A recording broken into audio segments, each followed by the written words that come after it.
This career-driven woman took her first trip to the countryside and immediately noticed something strange.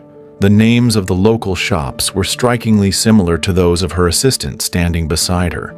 This made her start to wonder, could the broke assistant who followed her for 3 years actually be a hidden rich heir? But what she never expected was that this accidental trip would completely change the course of her life. Margaret is a top editor at a major newspaper, earning $1 million a year.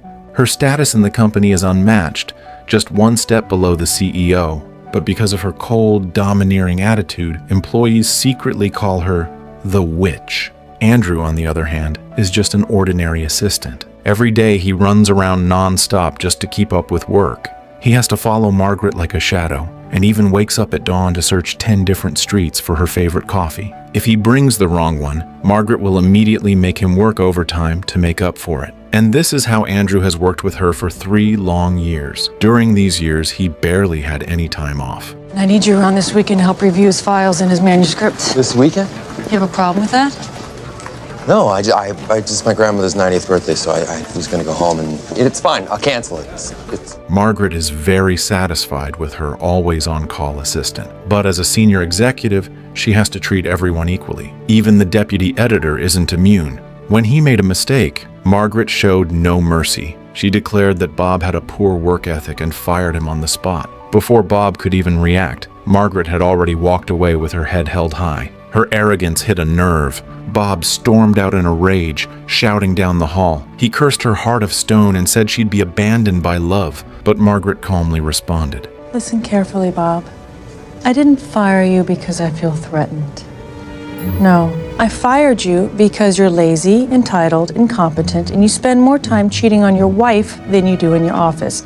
And if you say another word, Andrew here is going to have you thrown out on your ass, okay? Her sharp, well-reasoned reply left Bob speechless. In the office, Margaret is known for her harsh and controlling nature. This is how every employee describes her.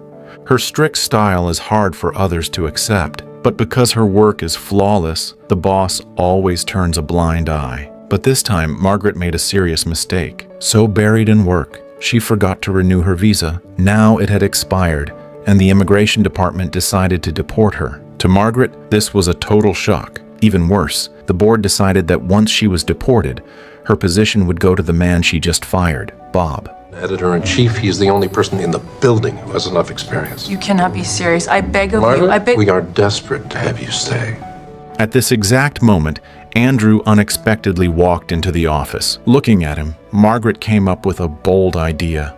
And there's well, I think there's something that you should know. We're getting married. We are getting married. Who is getting married? You and I are getting married. We are. Getting married. We are getting married. Yes. Though her boss was stunned, he still congratulated her. If she and Andrew could get legally married quickly, she could get a new status and stay in the U.S. Without giving Andrew any chance to respond, Margaret dragged him back into her office. I'm not going to marry you. Sure you are. Bob is going to fire you the second I'm gone. Guaranteed. That means you're out on the street alone looking for a job. That means all the time that we spent together, all the lattes, all the canceled dates, all the midnight Tampax runs were all for nothing, and all your dreams of being an editor are gone. Andrew froze in disbelief. He's not interested in this woman, but the thought of losing the job he slaved over for 3 years forces him to agree. Once the legal waiting period ended, they could get divorced immediately. Next, they went to the immigration office to register their marriage, but the officer instantly noticed something was off. He warned them, if their marriage was only for a green card, it would be a serious crime. They could face 5 years in prison and a $250,000 fine. Andrew got visibly nervous, but Margaret stayed calm. She claims they're visiting Andrew's hometown this weekend for his grandmother's 90th birthday and to announce their engagement. After a brief moment of tension, Andrew gathered his courage and made up a romantic love story. He said that after working late nights together so often, he gradually fell hopelessly in love with Margaret. Although they barely passed the interview, the officer still warned them that in 1 week, he would question them separately about the details of their relationship, and if there were any inconsistencies, they could face prison time. Leaving the immigration office, Andrew felt completely thrown off balance. He believed he was taking on too much risk and deserved something in return, so he made new demands. Not only did he want Margaret's help publishing his book, he also wanted a promotion. Promote you to editor? No. Then I quit, and you're screwed. Bye-bye, Margaret. Faced with the situation, Margaret had no choice but to compromise. She promised that as soon as she got her green card, she would immediately give Andrew a promotion. However, Andrew felt that Margaret's attitude seemed rather half-hearted, so he demanded that she show more sincerity. Ask me nicely. Ask you nicely what? Ask me nicely to marry you, Margaret. Surprisingly, the once high and mighty editor-in-chief actually had to lower her proud head for the sake of a green card. Sweet Andrew, I'm listening. would you please, cherries on top, marry me? This turn of events finally gave Andrew a sense of triumph he'd long been waiting for. Soon after, Margaret accompanied Andrew on a flight to his hometown. On the plane, Margaret openly mocked Andrew's family background and firmly insisted that after they got married, they would have to live in her house. And why wouldn't we stay at mine? Because I live at Central Park West. And you probably live at some squalid little studio apartment with stacks of yellow penguin classics. But Andrew remained calm in the face of Margaret's sarcasm. After 3 years of working closely together, he was already used to her personality. Still, Margaret was starting to feel uneasy. She had no idea how to face Andrew's relatives. The plane landed quickly, and Andrew's grandmother was already waiting by the fence. As soon as they arrived, Andrew's mother gave Margaret a warm welcome. The group then drove through winding mountain roads until they finally arrived at a small town. But soon something odd caught Margaret's eye. The shop names in the area all started with Andrew's last name. Please, don't do that. Didn't tell me about all the family businesses, honey. He was probably just being modest. But this was just the beginning. What followed was even more surprising. Perhaps because he was back on his own turf, Andrew no longer spoke to Margaret in a submissive tone. Instead, he quietly watched as she struggled to adjust. Yet when he saw the nervous look on Margaret's face as she came downstairs, he still reached out to help. Soon they boarded a yacht, but Margaret couldn't shake the doubt in her heart. Was this really the way to Andrew's home? As her gaze passed a massive rock wall, a towering castle suddenly came into view. Margaret's suspicions were finally confirmed. Compared to Andrew, the hidden rich kid, she was just a hardworking employee trying to get by. To welcome their son back after 3 years away, the family had prepared an elaborate feast. It was also the first time Margaret met Andrew's father, Joe. Joe was always very serious, and he strongly disapproved of his son's decision to work a regular job, his tone dripping with sarcasm. But Andrew was already used to it. During the party, Andrew announced that he and Margaret were getting married. Amid the cheers, the crowd playfully demanded the couple share a kiss. To avoid exposing the truth, they had no choice but to go along with it. What Andrew didn't know was that it was actually Margaret's first kiss. And in that slightly tipsy atmosphere, both of them felt a stir in their hearts they hadn't expected. As night fell, Andrew's mom thoughtfully arranged a quiet room for the two of them to spend the night together. Margaret, though feeling awkward in front of Andrew's family, didn't show any sign of rejection. After the family left, Andrew laid a blanket on the floor for himself. Sharing a room with his boss for the first time, Andrew's mind was a tangled mess, and Margaret, equally uneasy, couldn't fall asleep no matter how hard she tried. At dawn the next day, Margaret was awakened by the urgent ringing of her phone. Afraid of waking Andrew, she stepped out quietly into the yard, but she forgot to close the door behind her. Just then, a very expensive dog slipped out and began barking at Margaret nonstop. Suddenly, a hawk swooped down from the sky and snatched the little dog away in an instant. Still on the phone, Margaret chased after it, and in a panic, she threw her phone to scare the hawk and managed to save the dog. But the hawk wasn't done yet. It now had its eyes on Margaret's phone. Before she could react, the hawk grabbed the phone and flew off. No, take the doggy! Look at the doggy! I need that phone, take the dog! Andrew's family, watching from afar, misunderstood the scene, thinking Margaret was simply playing with the dog, and they labeled her a pet lover. Even Andrew was surprised. He never knew Margaret had such a soft and lovable side. Margaret gently explained the truth to Andrew, but Andrew was still half convinced. Serious, he's got my phone and Frank's calling me on that phone. Seeing this, he told Margaret that tomorrow the family would take her to town so she could buy a new phone. Under the watchful eyes of the family, Andrew and Margaret once again played the part of a loving couple. Yeah. If you touch my ass one more time, I will cut your balls off in your sleep. Okay? Yeah, there you go. Such a good fiance. Later, Joe pulled Andrew aside for a heartfelt conversation. He apologized for his words the day before, and since his son was about to get married, he felt it was right to offer his blessing. However, Joe also honestly expressed his hope that Andrew would stay in the hometown and take over the family business. Yet even this conversation didn't bridge the gap between father and son. Not long after they returned home, everyone witnessed Andrew's sudden outburst. Grace, knowing her son's temper well, immediately understood that it was all because of her husband, so she quickly went to confront him. Sensing that this was a family matter, Margaret politely excused herself and walked away. He's my son. I only get to see him every 3 years because of you. You are going to fix this, Joe. I mean it. Fix it now. Seeing his wife upset, Joe looked annoyed but didn't dare say anything. Margaret returned to the room to take a shower, but Andrew, wearing headphones, didn't notice she was there.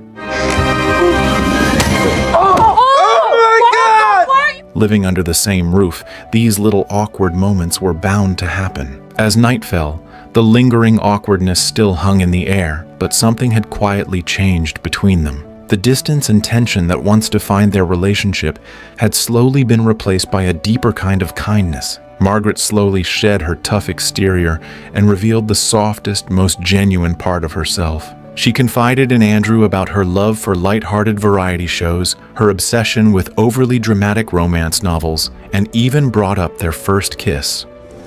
You there? I'm here. Margaret gradually opened her heart, sharing how she truly felt when Bob had called her a wicked witch. Though she appeared strong on the outside at the time, she had actually been deeply hurt inside, and every time something like that happened, she would quietly cry in the bathroom. You are a very, very beautiful woman. Little by little, a painful chapter of her past began to unfold. Margaret lost both her parents when she was just 16. And ever since then, flowers had become a source of pain for her, because whenever she saw them, her mind would instantly go back to her parents' funeral. In the warmth of mutual respect and understanding, their conversation turned a new page. Bathed in the glow of the fireplace, their hearts found resonance through countless moments of connection, and before they knew it, the seed of love had quietly taken root. The next morning, just as the sun began to rise, a loud knock suddenly broke the silence. To avoid blowing their cover, Margaret quickly signaled Andrew to get into bed. Thankfully, they weren't found out. But to their surprise, Andrew's parents announced they were planning to hold a grand wedding for them the next day, combined with Grandma's birthday celebration. The news hit Margaret and Andrew like a bolt from the blue. They tried to come up with excuses to get out of it, but Andrew's grandmother rushed out, her voice trembling as she expressed her heartfelt wish to witness her grandson's wedding before the end of her life. Faced with such deep expectation, Margaret and Andrew had no choice but to go along with it, but Andrew felt deeply conflicted. He was terrified this fake wedding might be exposed, which would break his grandmother's and mother's hearts. Margaret, though outwardly calm and composed, was in turmoil inside. She kept reminding herself that this was just a deal, but deep down, she had already fallen for Andrew. Soon, Grace and Andrew's grandmother took Margaret to their family's bridal boutique. Among their treasured heirlooms, they chose a vintage wedding gown for Margaret. Seeing her future daughter-in-law in that dress brought tears to Grace's eyes. Witnessing this, Margaret's heart grew heavier. She felt guilty for deceiving such sincere expectations. Then, Andrew's grandmother brought out a family heirloom and gently told Margaret that it was a gift from her great-grandfather, passed down for over 150 years, and now it was hers to keep. Overwhelmed by such a precious gift, Margaret didn't know what to do. She was deeply moved by the warmth of this family, and tears welled up in her eyes. At the same time, an overwhelming sense of guilt rose within her. Immediately after, Margaret found Andrew and started up the yacht. During these days at Andrew's home, Margaret had experienced a different kind of love, the love of family. Her heart was filled with both joy and unease. She feared all of this warmth was just temporary, like a beautiful dream about to end at any moment. And she knew this dream, built on a fake marriage, was bound to collapse eventually. Sensing Margaret's emotional turmoil, Andrew quickly took the helm. But just then, a buoy suddenly appeared in front of them. Andrew swerved to avoid it and accidentally threw Margaret into the water. Come on. Come on.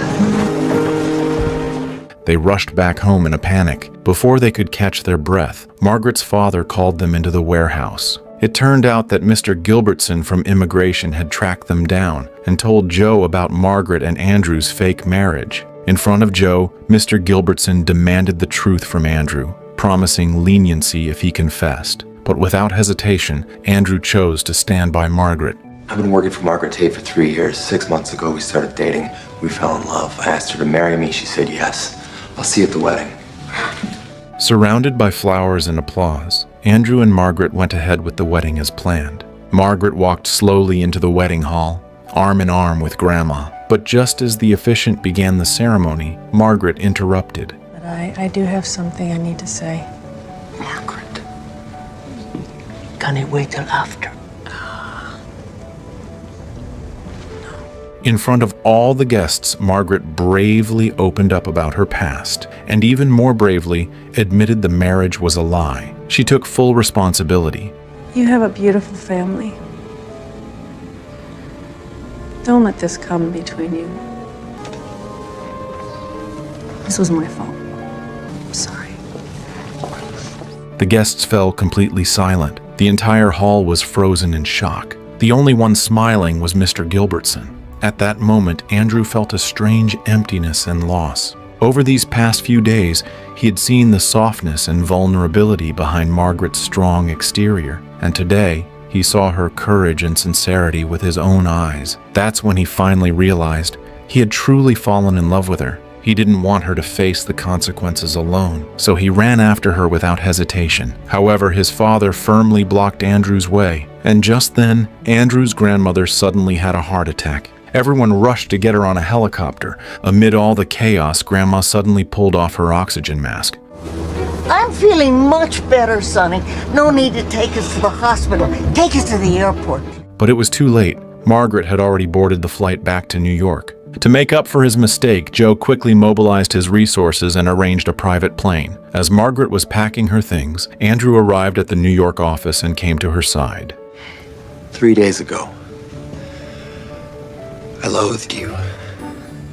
I used to dream about you getting hit by a cab or poisoned. Oh, that's nice. Yeah, I told you to stop talking. Then we had our little adventure up in Alaska, and things started to change. Things changed when we kissed, even when you checked me out when we were naked. But I didn't realize any of this until I was standing alone in a barn, wifeless. Now, you can imagine my disappointment when it suddenly dawned on me that the woman I love is about to be kicked out of the country. So, Margaret, marry me.